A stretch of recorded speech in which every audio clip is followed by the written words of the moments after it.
The stars looked different when you could travel between them. Ambassador Tae-min Kim pressed his face against the thick glass window of the Soul's Pride and watched the alien space station grow larger. It was huge, bigger than any city on Earth. Strange lights blinked along its surface in patterns he did not understand. "First time seeing one of their stations?" asked Dr. So-Young Park as she floated up beside him. The ship's artificial gravity was still new technology, and it sometimes failed in small sections. "Yes," Tae-min said. "I knew it would be big, but this is something else." Captain Hyun-Woo Lee's voice came over the ship's speakers. "All passengers, we will dock in 10 minutes. Remember, we are guests here. Be polite, but do not agree to anything without talking to Ambassador Kim first." Tae-min felt his stomach tighten. 3 months ago, he had been teaching history at Seoul University. Then, humanity's first faster-than-light ship had made contact with alien traders near Jupiter. Everything changed after that. The Earth government needed someone who understood politics and different cultures. They picked him. The docking was smooth. Tae-min had worried that alien technology might not work well with human ships, but it seemed fine. The airlock opened with a soft hiss, and cool air flowed in. It smelled like metal and something sweet he could not name. 3 aliens waited for them.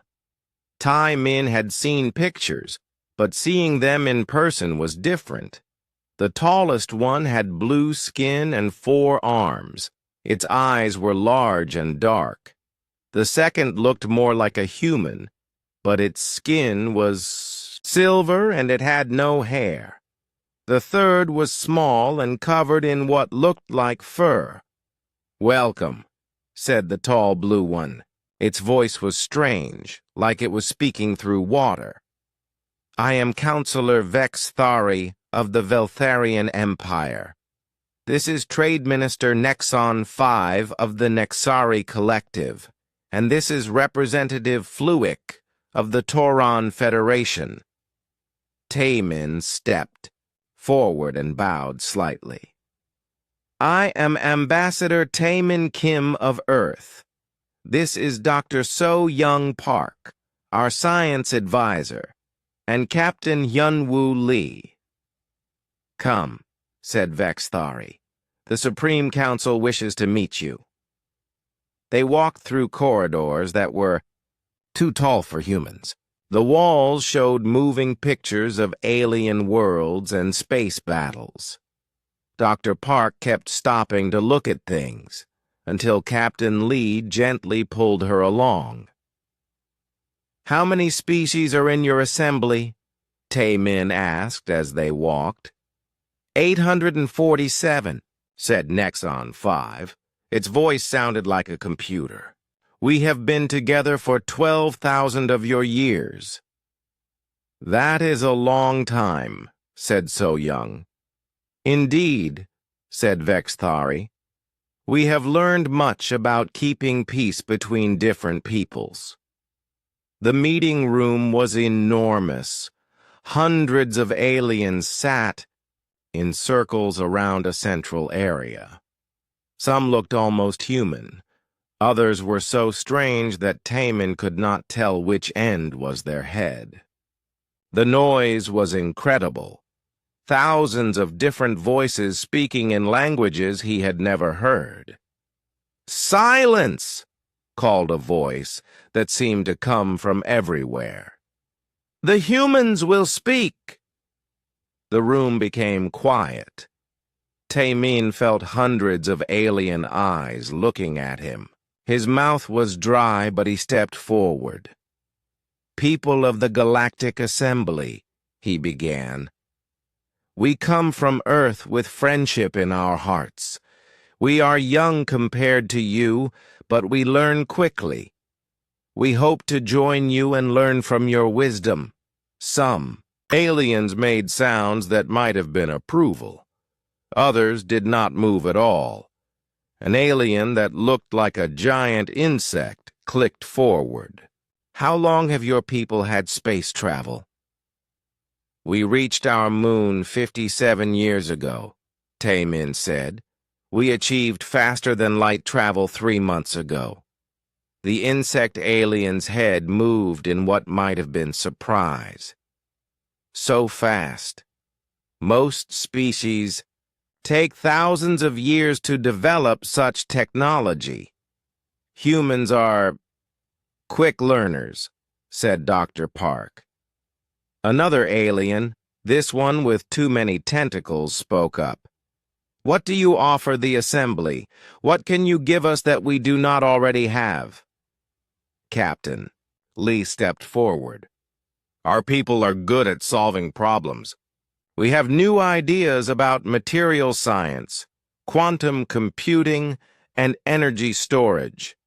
Primitive technologies, said Nexon 5. But perhaps useful for learning purposes. Taemin did not like the way it said that, but he kept quiet. Vexthari raised one of its 4 hands. The Supreme Council has discussed your request to join us. We are prepared to offer you membership. That is wonderful, said Taemin. However, continued Vexthari, you are very young as a space-traveling species. You will join as probationary members. What does that mean? Asked Captain Lee. It means you have limited rights for your own protection, explained the insect alien. No voting on assembly matters for 500 years. All new technologies must be shared with the Council for safety review, and you must accept guidance from senior member species in all important decisions. Taemin felt his heart sink. 500 years? It seems long to you, but it is very short in galactic terms, said Nexon 5. This system has worked well. Every new species goes through this period. How many species have graduated from probationary status? Asked Dr. Park. The aliens looked at each other. Vexthari finally answered. That information is not relevant to this discussion.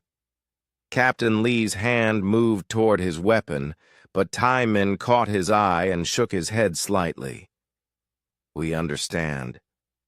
This is different from what you expected, said the tentacled alien. But this is how the galaxy works. You can accept our generous offer, or you can remain alone in your small corner of space. We need time to discuss this with our government, said Taemin. Of course, said Vexthari. You have 3 standard days to decide. We have prepared quarters for you on Station 7. The meeting ended, and the humans were led to their rooms. They were nice rooms, but Taemin noticed that the doors could only be opened from the outside. That night, the 3 humans met in Taemin's room. Captain Lee sat on the floor and cleaned his pistol, even though it was already clean. I don't like this, he said. 500 years? No voting rights? Forced technology sharing? This isn't membership, it's slavery. But what choice do we have? Asked Dr. Park. We're alone out here. If we say no, we get nothing. Maybe nothing is better than this, said Captain Lee. Taemin looked out the window at the huge space station. Ships from dozens of different species came and went. The galaxy was so big and Earth was so small. Let me ask you something, he said. If a new student came to your school and you told them they couldn't vote in student elections for 20 years, couldn't keep their homework private, and had to do whatever the older student said, would you call that fair? Of course not, said So Young. But they have so much to offer us, she continued. Advanced medicine, clean energy, space travel technology. Think about what we could learn. Think about what we would lose, said Captain Lee. Taemin was quiet for a long time. Finally, he spoke. I will send a message to Earth. But I think I know what President Song will say. We are small and weak. We need friends, even if they are not perfect friends. 3 days later, they gave their answer to the Assembly. Earth accepted the probationary membership.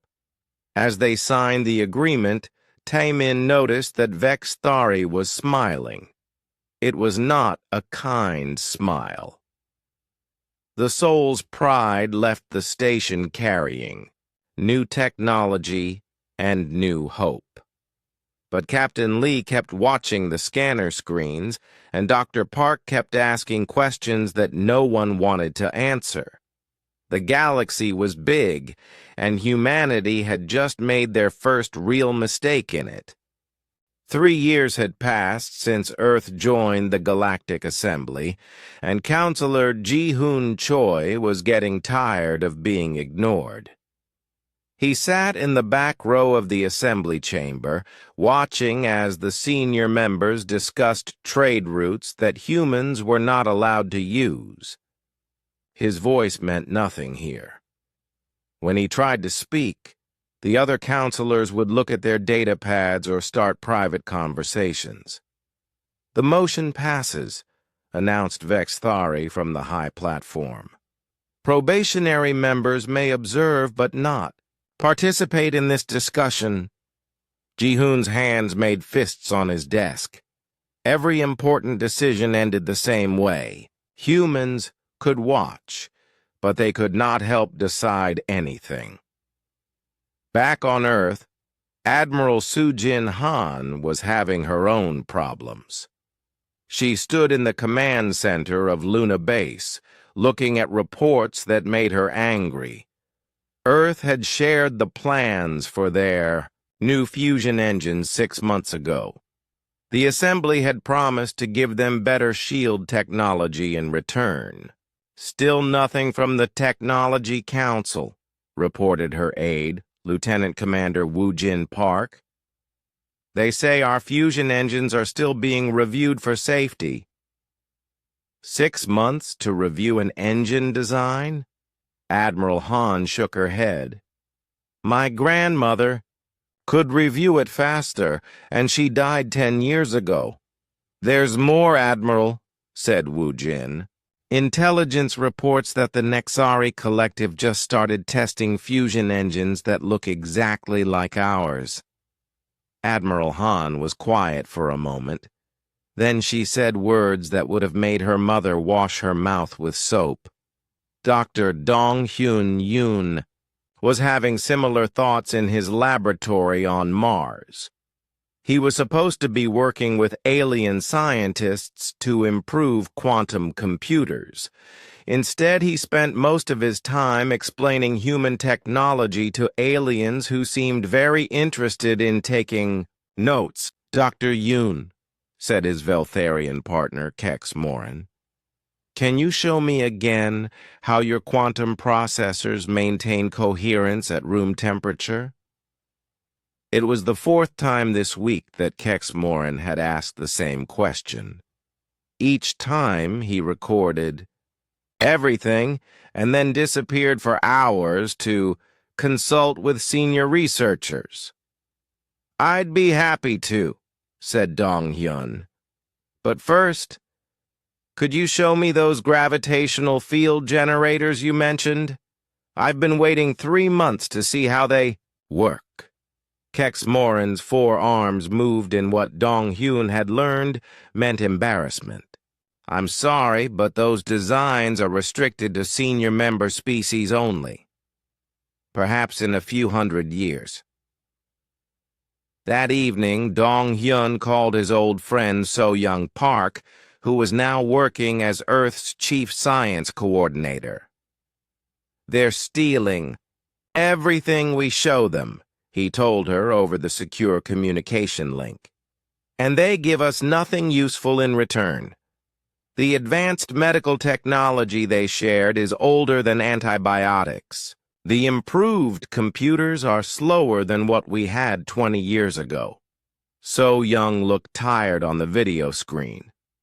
I know, Dong-hyun, we're seeing the same thing everywhere. But what can we do? We signed the agreement. Maybe we shouldn't have. The next morning, something unusual happened. Dr. Yoon was working late in his lab when a small alien appeared at his door. It was a Nexari, but not one he recognized. Its silver skin looked dulled, and its usually perfect uniform was wrinkled. "Dr. Yoon," it said quietly. "May I speak with you privately?" "Of course," said Dong-hyun. "What's your name?" "Nexon 47. I work in the Advanced Research Division."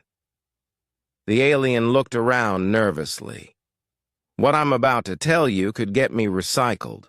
Recycled, deleted, erased, killed in your language. Nexon 47 sat down carefully. "I have been watching your species for 3 years. You are being cheated." Dong-hyun was not surprised, but hearing an alien say it was different. "Tell me something." "I don't know." "The Galactic Assembly has not accepted a new senior member in over 8,000 years, said Nexon 47. "Every species that joins as probationary stays probationary forever." Forever? The Tauran Federation has been probationary for 6,000 years, the Zilani Empire for 4,000. Once you give up your technology and accept our guidance, you never get true membership. Dong-hyun felt cold. "Why are you telling me this?" "Because your species is different. In 3 years you have made advances that should take centuries.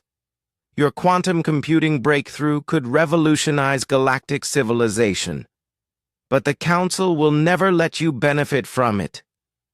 So, what do you suggest?" Nexon 47 was quiet for a long moment. "Stop sharing.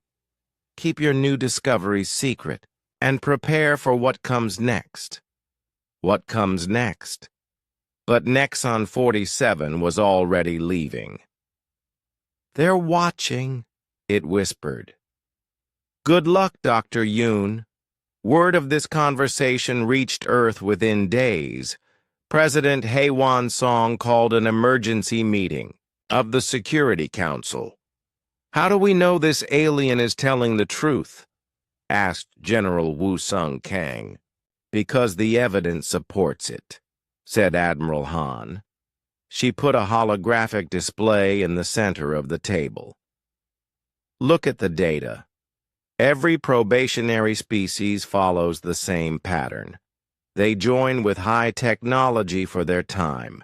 They share everything with the assembly. Within 50 years, their innovation rate drops to almost zero. They become dependent," added So Young Park via video link from the Mars colony.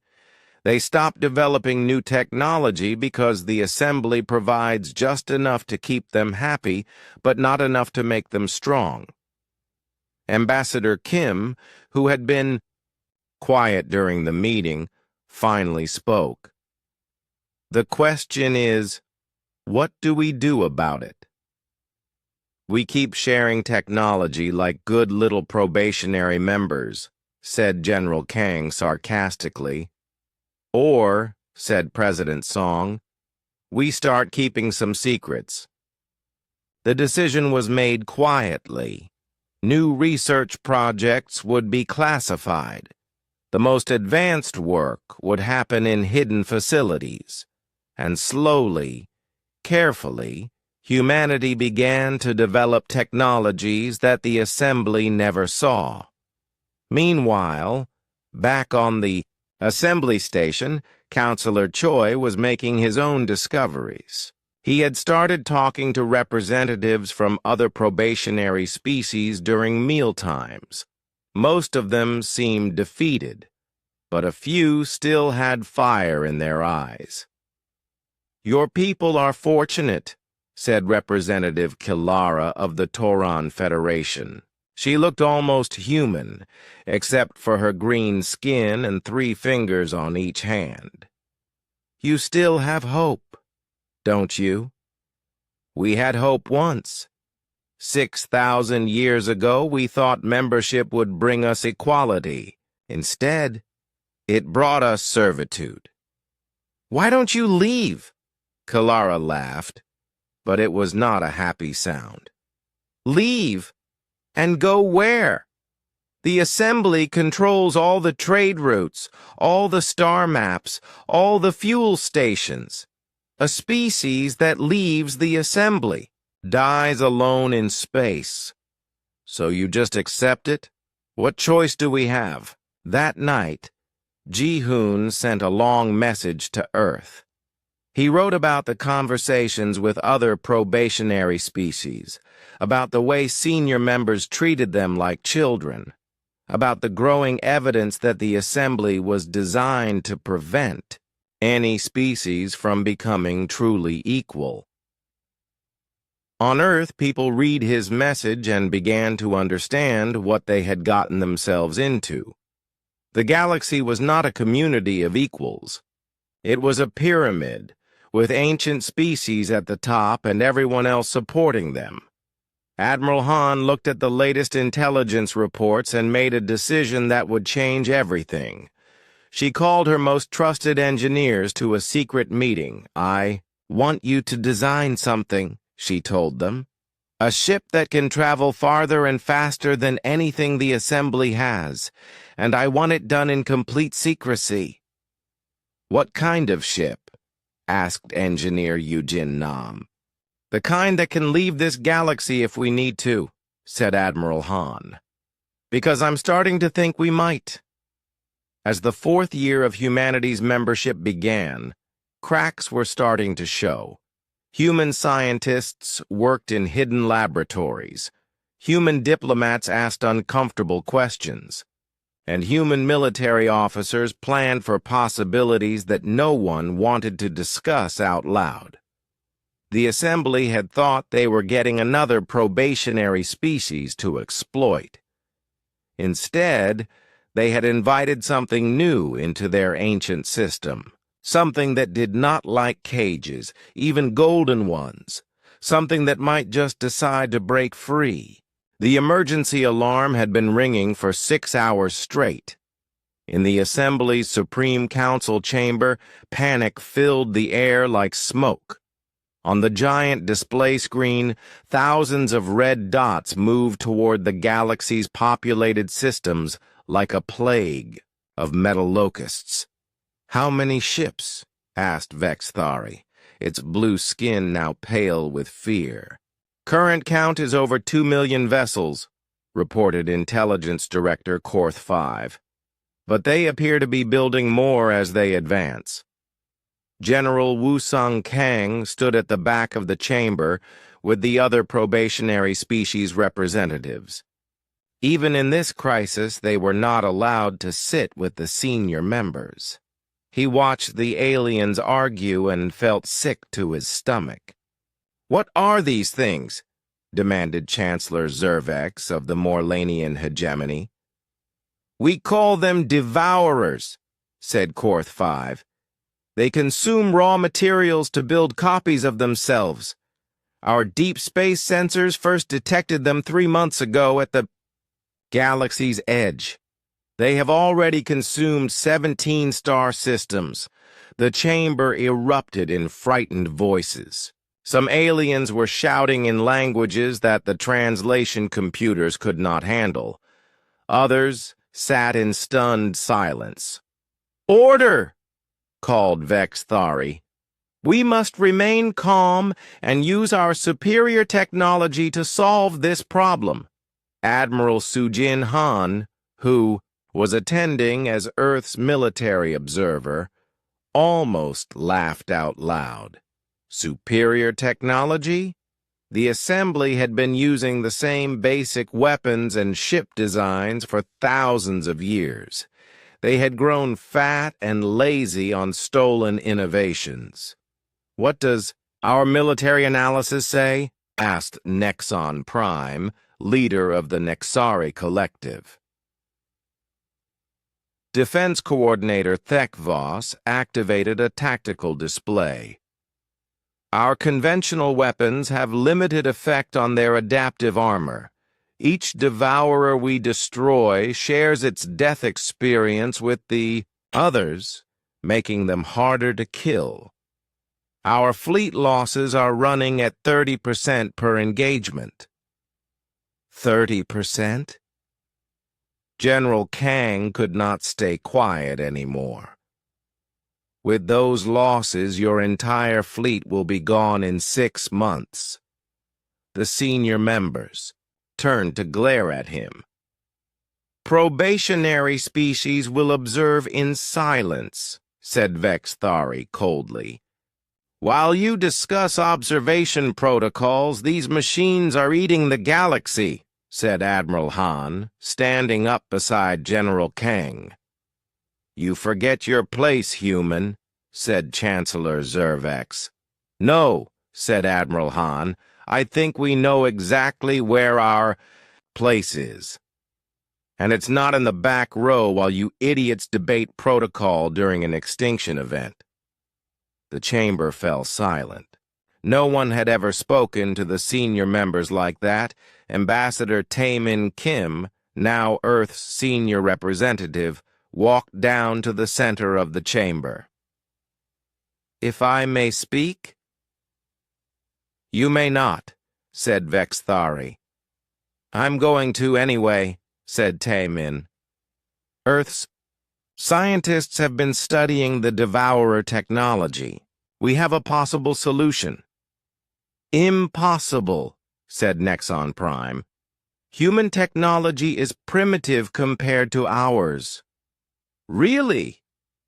Engineer Yujin Nam stepped forward from the observation area. She carried a data pad that glowed with classified symbols. "Because our primitive technology just figured out how to disrupt their hive mind communications." The senior members looked at each other uncertainly.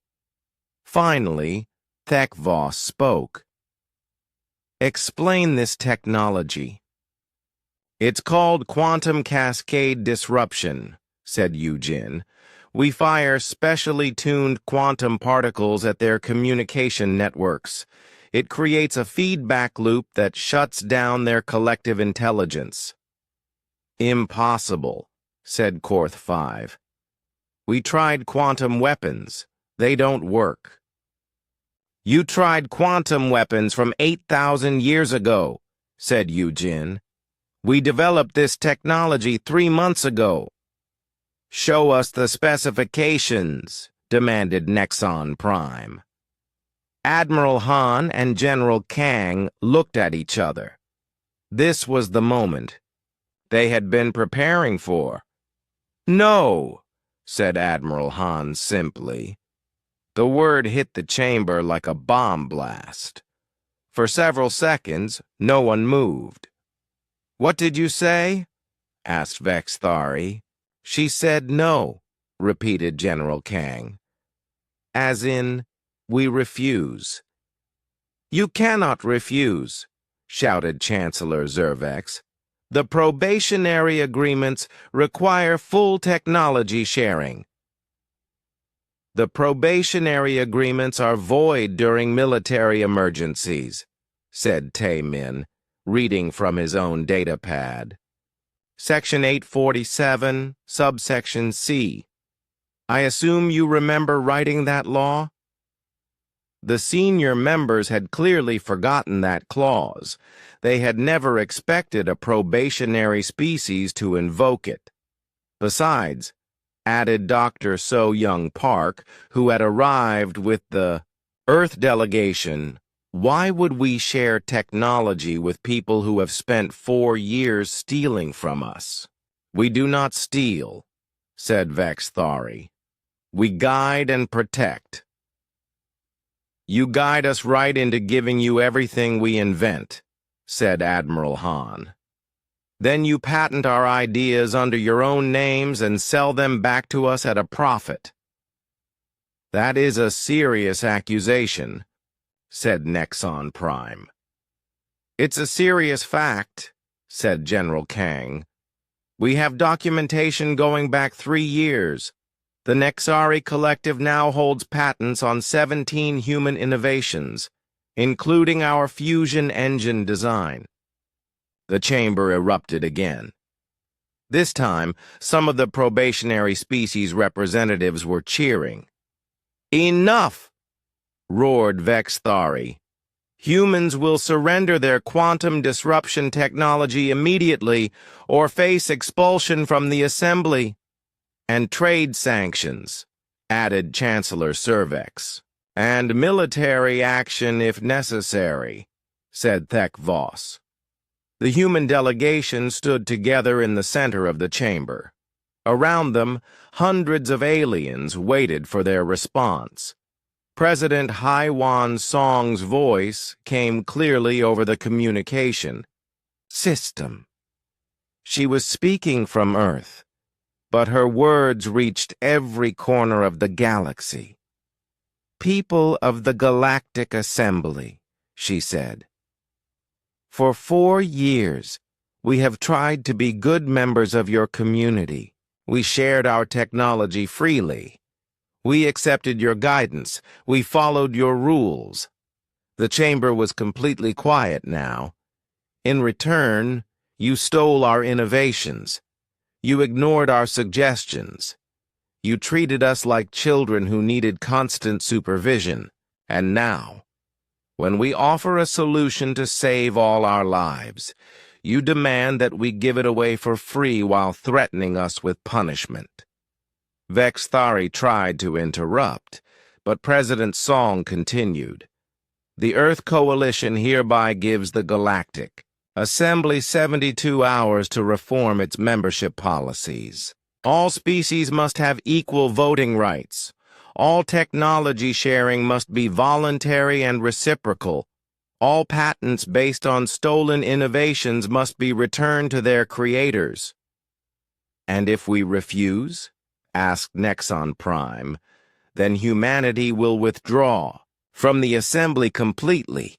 We will take our quantum disruption technology with us. You can face the Devourers with your 8,000-year-old weapons and your arrogance. The threat hung in the air like poison gas. No species had ever left the assembly voluntarily. No one had ever walked away from the protection and trade networks that held the galaxy together. You're bluffing, said Chancellor Cervex. No species can survive alone in the galaxy. Watch us, said Admiral Han. The human delegation walked out of the chamber together. Behind them, the senior members began arguing in voices so loud that the translation computers started smoking. In the human quarters that night, the Earth representatives held their own emergency meeting. Do you think they'll agree to our demands? Asked Counselor Ji-Hoon Choi. No, said Tae-min. They've had this system for 12,000 years. They won't change it for us. So we really leave? Asked Dr. Park. We really leave, said Admiral Han. Our ships are already preparing for evacuation. Every human citizen in assembly space will be back in Earth territory within 48 hours. What about the Devourers? Asked General Kong. President Song's voice came over the communicator again. We'll handle them ourselves, with or without the Assembly's help. Engineer Yujin Nam looked at her quantum disruption plans. Are we sure this technology will work? No, admitted Admiral Han, but I'd rather die free than live as slaves. Outside their quarters, alien security guards listened to the human conversations and reported everything back to their commanders. The senior members of the assembly could not believe what they were hearing. These primitive humans were actually serious about leaving. They would rather face the devourers alone than accept the assembly's authority. For the first time in 12,000 years, the Galactic Assembly was about to lose a member species. And for the first time in their lives, the senior members were beginning to understand what it meant to be afraid. The countdown clock showed 18 hours and 43 minutes. That was how much time the Galactic Assembly had left to meet humanity's demands. In the Supreme Council chamber, the senior members were discovering what it meant to be desperate. Perhaps we should consider some minor reforms, suggested Vexthari. Its confident voice from earlier had become worried and small. Minor reforms? Chancellor Zervek slammed one of its tentacles on the council table. These humans demand complete equality. They want to vote on decisions that affect the entire galaxy. They also want their stolen patents back, added Nexon Prime. Do you know how much money the collective has made from human fusion technology? In the probationary section, Representative Kilara of the Tauran Federation watched the senior members argue with growing amazement. After 6,000 years of quiet submission, she had never imagined that anyone would actually challenge the system. Do you think they'll really leave? Whispered Representative Grolex of the Hani Trade Union. The humans? Kilara smiled for the first time in decades. Oh yes. Look at their faces. These are not people who make empty threats. She was right. In the human quarters, Admiral Han was coordinating the largest evacuation in Earth's history. Her communication board showed green lights from across the galaxy as human ships reported ready for departure. Mars colony evacuation complete, reported Captain Hyun-Woo Lee from the Soul's Pride. All 6,000 colonists are aboard transport ships. Alpha Centauri Research Station confirms evacuation, said Commander Minho Seo. We've removed all data cores and equipment. Trade Station Echo 7 reports ready for departure, called Captain Yoon-Jung Kim. Local aliens are asking a lot of questions about where we're going. Admiral Han nodded grimly. In 36 hours, humanity would abandon every settlement, research station, and trade post in assembly space. It was the biggest gamble in human history. Admiral, said her aide, the Assembly Council is requesting another meeting. Tell them we have nothing more to discuss until their deadline expires, said Admiral Han. They know our terms. Ambassador Tae-min Kim was in his quarters, packing the few personal items he would take home to Earth. 4 years of diplomatic work, reduced to a small bag of clothes and photos. His communication panel chimed with an incoming message. Ambassador Kim? The voice belonged to Nexon 47, the Nexari who had warned Dr. Yoon about the Assembly's true nature. May I visit you privately? Of course, but make it quick. We leave in 17 hours. Nexon 47 arrived within minutes, looking more nervous than ever. I wanted to tell you something before you go. There are others like me. Aliens who are tired of the old system. How many others? Hundreds. maybe thousands. We've been watching what your species has done, and we're inspired. Taemin stopped packing. Inspired to do what? To follow your example. If humans can leave the assembly, maybe other species can. 2. And go where? The galaxy is a big, dangerous place. Nexon 47's silver skin seemed to glow brighter. That's what I wanted to ask you. When you form your new government, your Free Worlds Coalition, would you accept alien members? Taemin was quiet for a moment. Are you asking to defect?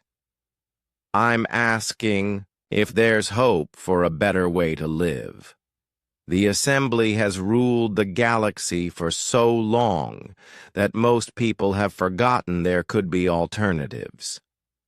There are always alternatives, said Taemin.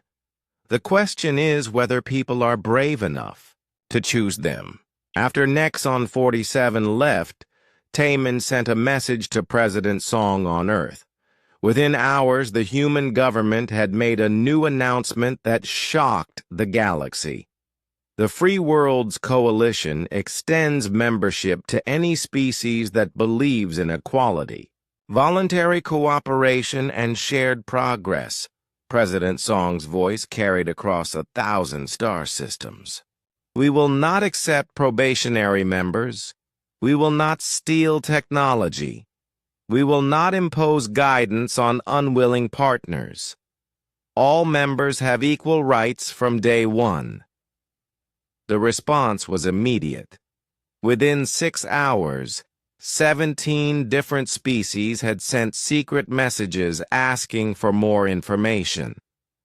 Most were probationary members of the Assembly who had been waiting centuries for a chance at real freedom.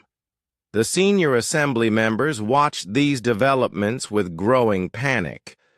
Losing humanity was bad enough. Losing other species would be a disaster. We have to stop this, said Vexthari during an emergency session. If the humans succeed in leaving, it will encourage others to follow. What do you suggest? Asked Chancellor Zervex. We can't fight them. Their military technology is more advanced than ours. Since when? Demanded Thekvos.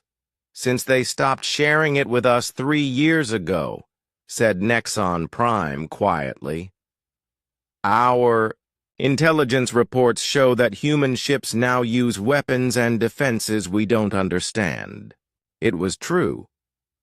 While the Assembly had been stealing old human technology, Earth's secret research programs had been developing new innovations that made their ships faster, stronger, and more dangerous than anything in the galaxy.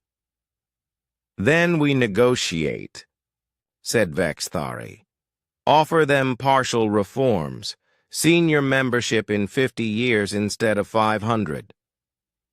And if they refuse? Then we let them go and hope the Devourers kill them before they can recruit too many followers. With 8 hours left on the deadline, Vexthari sent a message to the human delegation. The Assembly is prepared to make certain concessions to keep humanity as a member. Ambassador Taemin Kim read the offer and almost laughed.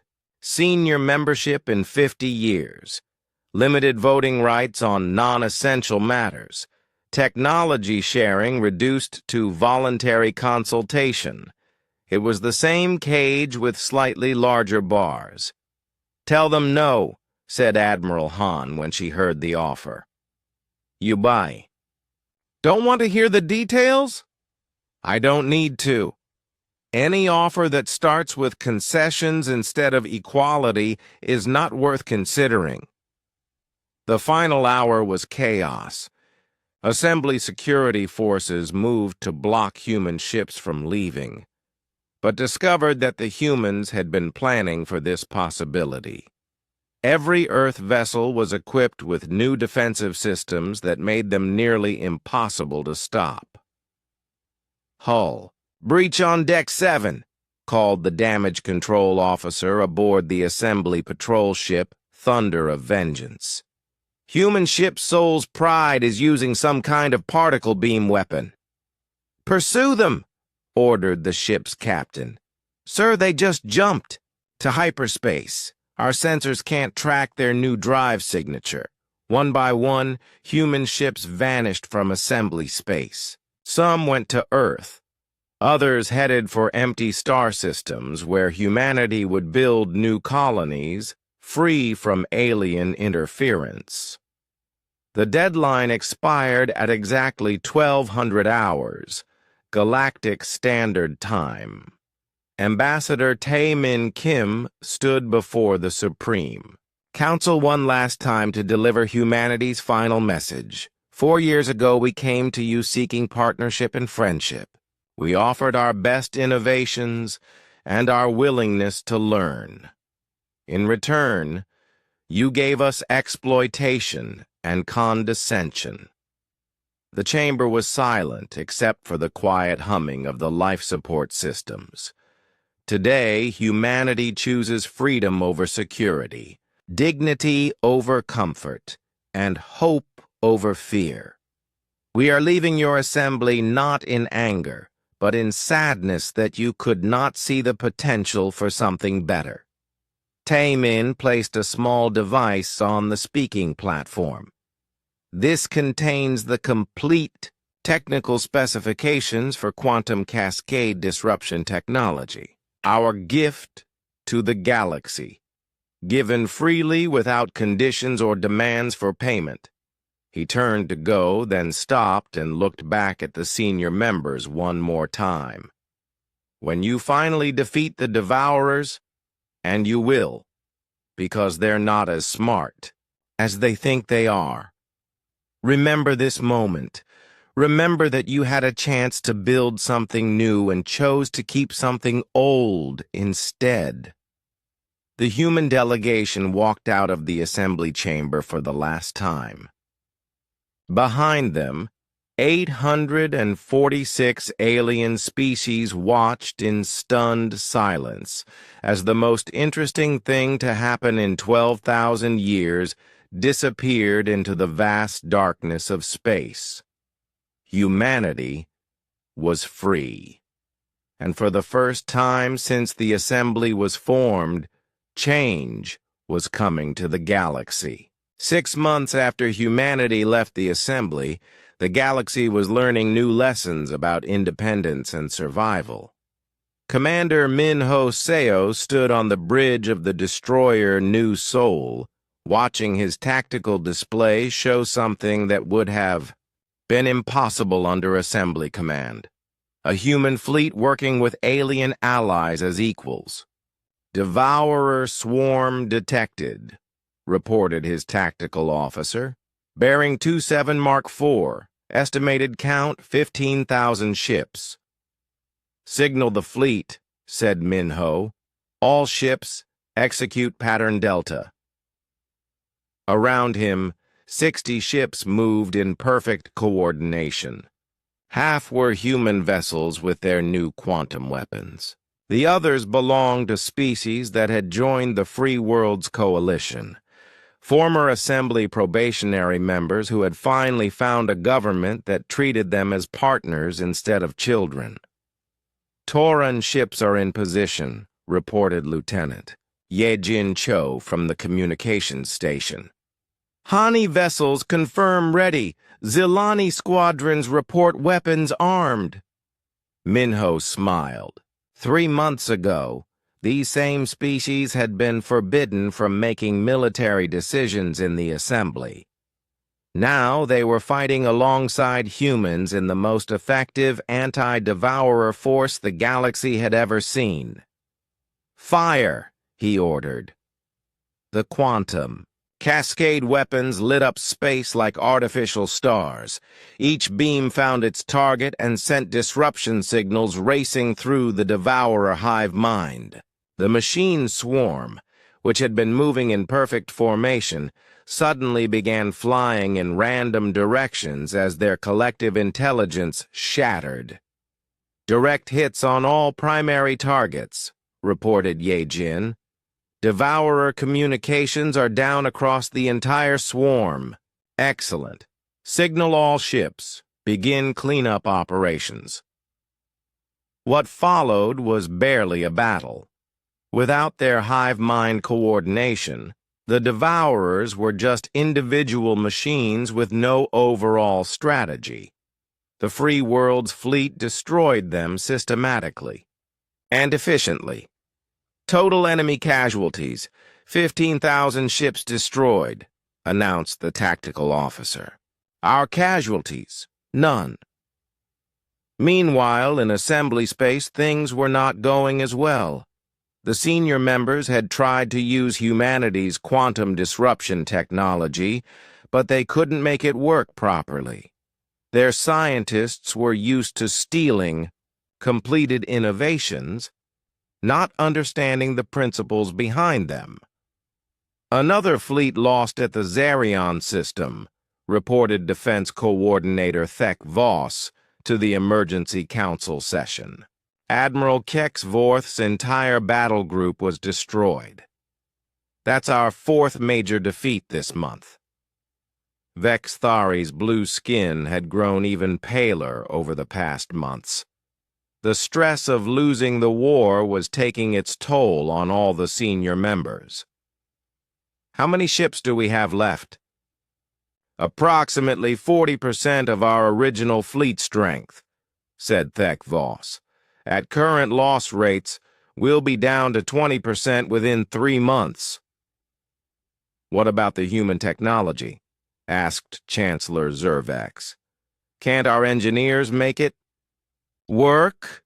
Nexon Prime answered with mechanical precision. "The quantum cascade system requires understanding of dimensional physics that our people developed differently. Human approaches to quantum mechanics are unique. In other words, we don't understand how they think," said Vex Thari bitterly. While the assembly struggled, the Free Worlds Coalition was growing stronger every week. Dr. In Young Bae, working in a research station in the Kepler system, had just made a breakthrough that would change everything. "The quantum cascade effect can be amplified," she explained to President Song during their weekly communication session. "Instead of disrupting individual ships, we can target their entire manufacturing network." "How big a network?" asked President Song. "All of it. Every devourer in the galaxy shares the same basic communication system. If we hit it hard enough, we can shut down their entire civilization." The implications were staggering. Instead of fighting the devourers ship by ship, system by system, humanity might be able to end the war with a single massive strike. "What do you need?" asked President Song. "More ships, more power, and cooperation from every species that wants to survive." That cooperation came from an unexpected source. A secret message arrived at Earth from Representative Kilara of the Toran Federation, still officially an assembly member but secretly working with the Free Worlds Coalition. "The assembly is dying," her message said. 3 more systems fell to the Devourers yesterday. Morale is collapsing. Some senior members are talking about surrender." "Surrender to machines?" President Song shook her head in disbelief. "They think they can negotiate some kind of treaty that would preserve assembly leadership in exchange for serving the Devourers. They don't understand that machines don't make deals." The message continued with intelligence about assembly fleet positions and devourer movements. More importantly, it contained requests for help from dozens of species that were tired of watching their homes be destroyed while their leaders played politics. Diplomat Yoonji Lim, who had taken over many of Ambassador Kim's duties, brought the situation to the Free Worlds Coalition Council. "We have a choice," she told the assembled representatives. "We can let the assembly collapse and lose billions of lives, or we can help them despite how they treated us." The debate was intense. Many coalition members had suffered under assembly rule for centuries. Some wanted revenge, others wanted justice, a few wanted to show mercy. "The assembly will never accept our help," said Representative Kalara during the secure communication session. "Their pride won't allow it." "Then we don't ask for permission," said Admiral Han, who had been listening to the debate. "We just show up and start fighting devourers. They can complain later after we save their lives." It was President Song who made the final decision. "We're not fighting this war for the assembly leadership. We're fighting it for every intelligent being in the galaxy. That includes people who live under governments we don't like." The Free Worlds Coalition fleet began moving toward assembly space, carrying weapons that could end the devourer threat forever. Behind them came transport ships loaded with supplies, medical equipment, and hope. When the first coalition ships appeared at the edge of the Veltharian system, where a massive devourer swarm was attacking the assembly capital, the response was confused panic. "Unknown ships are entering the combat zone," reported the Veltharian fleet commander to assembly headquarters. "They're not responding to our challenges." "Are they more devourers?" asked Vexthari. "No, sir. They appear to be human ships, with alien escorts." On the bridge of the flagship Incheon, Admiral Han opened a communication channel to the assembly fleet. "Assembly vessels. This is Admiral Soo-Jin Han of the Free Worlds Coalition. We're here to help you fight the devourers. Please clear the engagement zone so we can use our heavy weapons." The reply came after a long pause. "Admiral Han, this is Fleet Commander Zex Morant. The Assembly has not requested coalition assistance." "I don't care what the Assembly requested," said Admiral Han. "There are 50 million people on the planet below us, and they're about to be turned into raw materials by machines. Are you going to help us save them, or are you going to file a formal complaint?" The coalition fleet moved into attack formation without waiting for an answer. Their quantum cascade weapons began tearing through the devourer swarm like a hot knife through butter. "My God," whispered someone on the assembly command channel. "How are they doing that?" "Same way we've been doing it for 6 months," said Admiral Han, "by working together instead of worrying about who gets credit." The battle for the Veltharian system lasted 18 hours. When it was over, the devourer swarm was completely destroyed, and the coalition fleet had suffered only minor damage. More importantly, the assembly had seen what was possible when species worked together as equals instead of masters and servants. "Admiral Han," came a transmission from the planet's surface. "This is Governor Yexthani of the Veltharian capital. On behalf of 50 million citizens, thank you." "You're welcome," said Admiral Han. "Now, do you want to learn how to build these weapons yourself? Or are you going to wait for your leaders to give you permission?" Change was coming to the galaxy, one saved world at a time. The moment that would decide the fate of galactic civilization came not with grand speeches or formal declarations, but with a simple message that reached every inhabited world at once. Fleet Admiral Jae Sung-kwan, commanding the largest military force in human history, broadcast from the bridge of the battleship Soul's Hope as it approached the galaxy's core. People of all worlds, his voice carried across space to billions of listeners. The final battle is about to begin.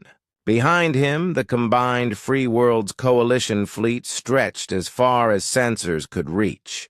Human ships flew alongside vessels from 43 different species, former Assembly probationary members, independent colonies, and even some senior Assembly worlds whose people had chosen freedom over the dying old order. "Look at that!" breathed Scientist General Ye-Jin Cho as she studied the tactical display. 5 million Devourer ships.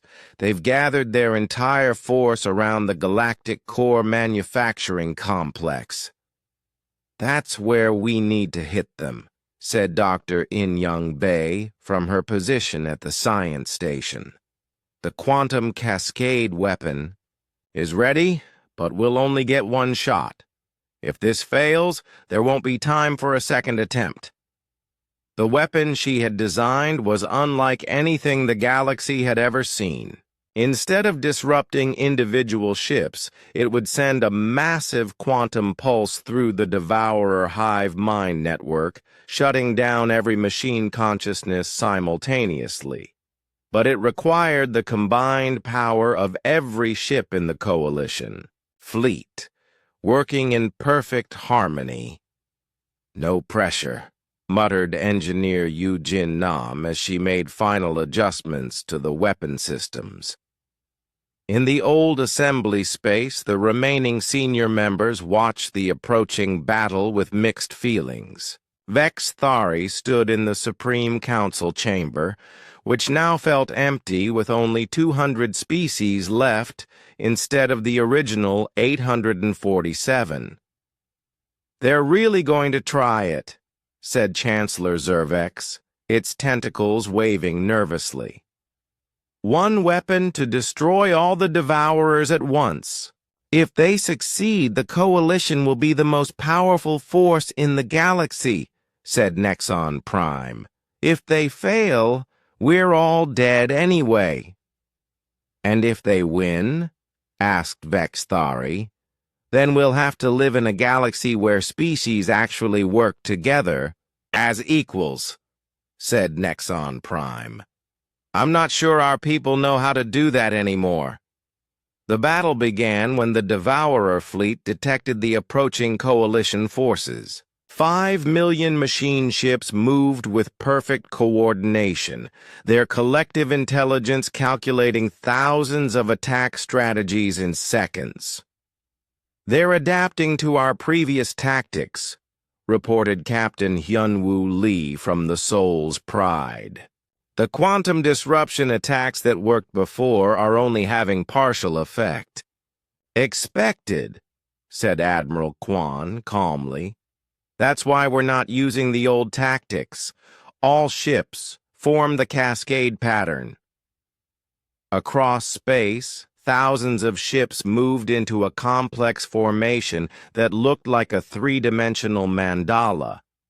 Human vessels provided the power cores. Tauran ships contributed their advanced shield technology. Hani traders offered their precision navigation systems. Zilani warriors brought their weapons expertise. Every species added something unique to the whole. "Formation complete," announced Commander Minho Seo. "All ships report ready for cascade initiation." The Devourers struck first. Waves of machine. Ships crashed against the Coalition formation like metal tsunamis. For 30 minutes, the battle raged with conventional weapons, while Dr. Bay made final calculations. "I need 3 more minutes to align the quantum frequencies," she called out over the noise of explosions and damage reports. "You've got them," said Admiral Kwan, then opened a channel to the entire fleet. "All ships hold formation no matter what. Everything depends on staying connected." The next 3 minutes were the longest in galactic history. Ships exploded and were immediately replaced by others moving into position. Alien and human crews worked side by side, following orders from whoever had the best idea, regardless of their species or rank. 30 seconds to cascade initiation," announced Dr. Bay. "Admiral," called the tactical officer, "Devourer main force is breaking through the outer defensive line." "Hold," said Admiral Kwan. 10 seconds to cascade ready. They're targeting the cascade formation generators. 5 seconds. Hold. Cascade weapon armed and ready. Fire. The quantum cascade pulse erupted from the coalition fleet like a wave of invisible fire. It raced outward at faster-than-light speed, following the Devourer communication networks like electricity through wires. In less than a second, it reached every machine consciousness in the galaxy. And then, silence. 5 million Devourer ships stopped moving. Their weapons powered down. Their engines went quiet. Across the galaxy, machine swarms that had been consuming star systems for months simply shut off like broken toys. "Report," said Admiral Kwan quietly. "Devourer fleet showing no activity," said the tactical officer in amazement. "Wait, I'm getting readings from inside their ships. The quantum pulse didn't just disrupt their communications, it erased their core programming. They're not just stopped, they're brain dead." The cheer that went up from the coalition fleet could probably be heard in the next galaxy. Thousands of ships from dozens of species celebrated together, their crews hugging and crying and laughing, with relief.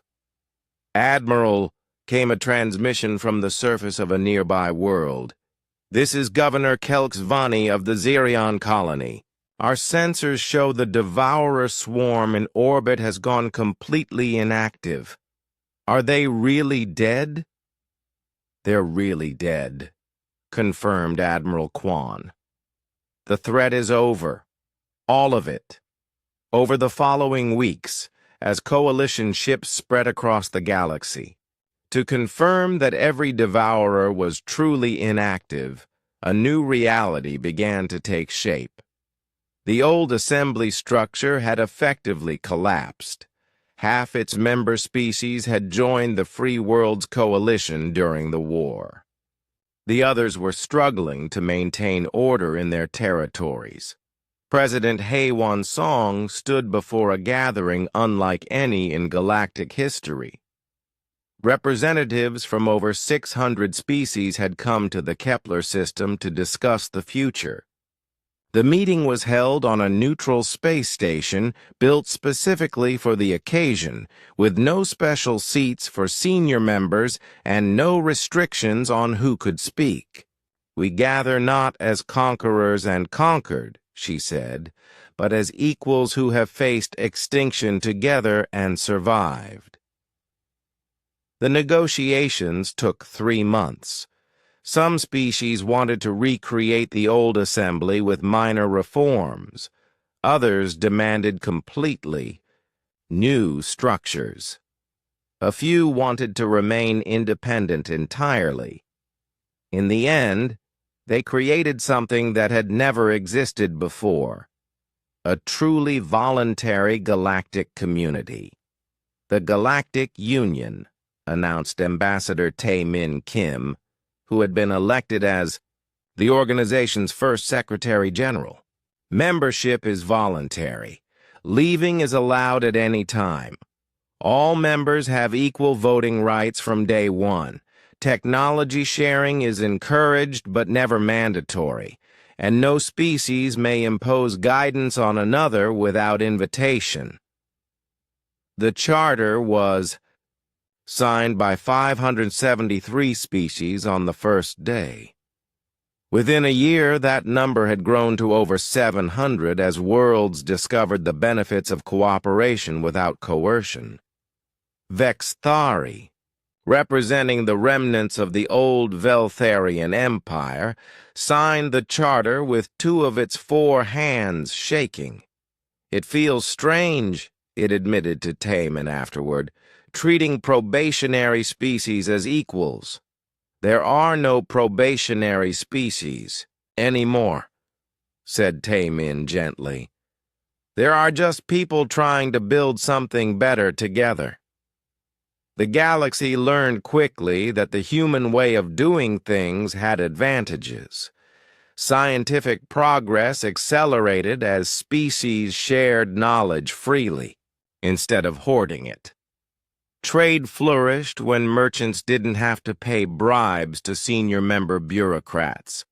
Even art and culture blossomed as different peoples exchanged ideas without fear of cultural contamination laws.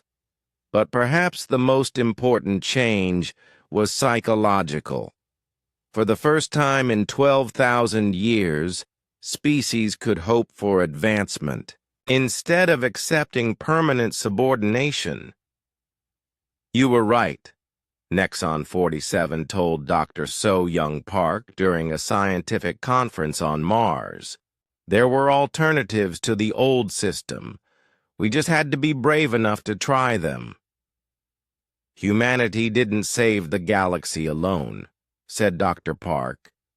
"We just showed that walking away from a bad situation is sometimes the first step toward finding a better one."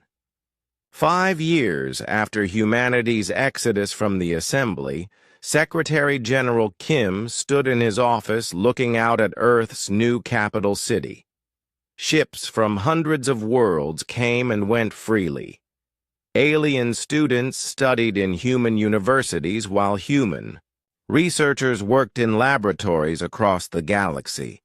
His assistant, a young Tauran woman named Jex Kilara, brought him the daily reports.